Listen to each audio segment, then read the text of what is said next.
மாண்புமிகு உறுப்பினர் ஒரு சவால் விட்டிருக்கிறார். அவருக்கு பதில் சவால் நான் விடுகிறேன். சங்கரன் கோயிலில் நாங்கள் தனித்து வேட்பாளரை நிறுத்தப் போகிறோம். உங்கள் கட்சிக்கு திராணி இருந்தால் தனித்து வேட்பாளரை நிறுத்துங்கள். பேருந்து கட்டணத்தை உயர்த்திய பிறகு, பால் விலையை உயர்த்திய பிறகு, சங்கரன் கோயில் சட்டமன்ற தொகுதி இடைத்தேர்தலில் தனித்து நின்று மகத்தான வெற்றியை நாங்கள் அடைவோம். அதை நீங்கள் பார்க்கத்தான் போகிறீர்கள். உங்களால் முடியுமா என்பதை யோசித்து விட்டு பேசுங்கள். அதாவது போன கிட்டத்தட்ட 2006 11 வரைக்கும் இடைத்தேர்தல் எவ்வளோ வந்தது. அந்த இடைத்தேர்தலில் ஒரு தேர்தலில் கூட அனைத்து இந்த அண்ணா திராவிட முன்னேற்ற ஜெயிக்கல. இன்னைக்கு வந்துட்டு நான் சங்கரன் கோயிலை ஜெயிப்பேன் சவால் விடுறது ஆளுங்கட்சியாக இருந்தால் கலைஞரை சொன்னால் போன தடவை எப்படி ஜெயிச்சாருன்னு அவங்களுக்கும் தெரியும்.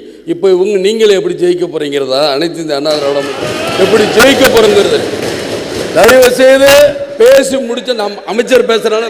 மாண்பு முதலமைச்சர் நிதியமைச்சர் சொன்னபடி சொன்னார், உள்ளாட்சி தேர்தலில் இது வரைக்கும் ஏதாவது வன்முறை நடந்ததா இல்லை ஏதாவது நடந்ததானா பத்திரிகைகளை போடலைன்னா நான் எனது தொகுதிக்கு போகும் பொழுது என்னை சேர்ந்தவங்களும் சரி மற்றவங்களும் எப்படி நடக்கப்பட்டது. இதுக்கு குறிப்பு இல்லை இதற்கு எதுவும் சொல்லுங்கன்னா சொல்ல முடியாது. இப்போ திருட்டுத்தனமாக ஓட்டு போட நீங்களும் தான் சொன்னீங்க. நீங்களும் தான் அந்த இதில் எலக்ட்ரானிக்கல் சொல்லி முடிச்சிடுறேன், அப்புறம் நீங்க பேசுங்க. எலக்ட்ரானிக்கல் ஓட்டுல அவருடைய எல்லாரும் தான் கோர்ட்டுக்கு போனோம்.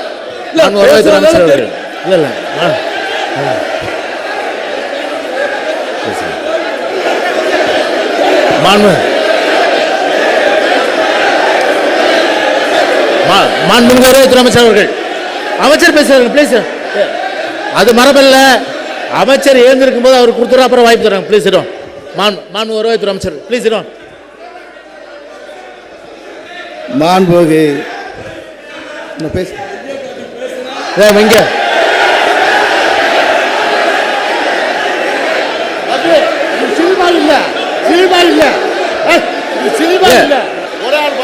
மாண்புமிகு மாண்புமிகு எதிர்க்கட்சி தலைவர் அவர்கள் கையை உயர்த்தி பேசுவது தவறு. எதிர்க்கட்சி தலைவர் அவர்களும் தேமுதிக சார்ந்த உறுப்பினர்களும் அவைக்கு குந்தகம் விளைவிக்கின்ற காரணத்தினால் அவை காவலர்கள் அவர்களை வெளியேற்றும்படி கேட்டுக்கொள்கிறேன். இந்திய அண்ணா திராவிட முன்னேற்ற கழகத்துடன் கூட்டணி சேர்ந்ததால் தான் தேமுதிகவுக்கு இத்தனை சட்டமன்ற உறுப்பினர்கள் கிடைத்தார்கள். அதனால் தான் அவர்களுக்கு எதிர்க்கட்சி தலைவர் அந்தஸ்தும் கிடைத்தது, பிரதான எதிர்க்கட்சி என்ற தகுதியும் அந்தஸ்தும் கிடைத்தது.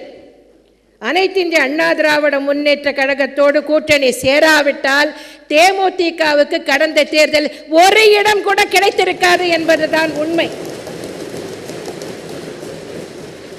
தகுதியற்றவர்களுக்கு ஒரு பெரிய பதவி கிடைத்தால் அதை அதில் எப்படி நடந்து கொள்ள வேண்டும் என்பது கூட புரியாமல் மிகவும் அருவருக்கத்தக்க வகையில் நடந்து கொண்டிருப்பதை பார்க்கும்போது இவர்களுடன் கூட்டணி சேர்ந்து அனைத்து இந்திய அண்ணா திராவிட முன்னேற்ற கழகம் தேர்தலை சந்தித்ததே என்று நினைக்கும் போது நான் வருத்தப்படுகிறேன். உள்ளபடியே அதற்காக வருத்தப்படுகிறேன், வெட்கப்படுகிறேன்.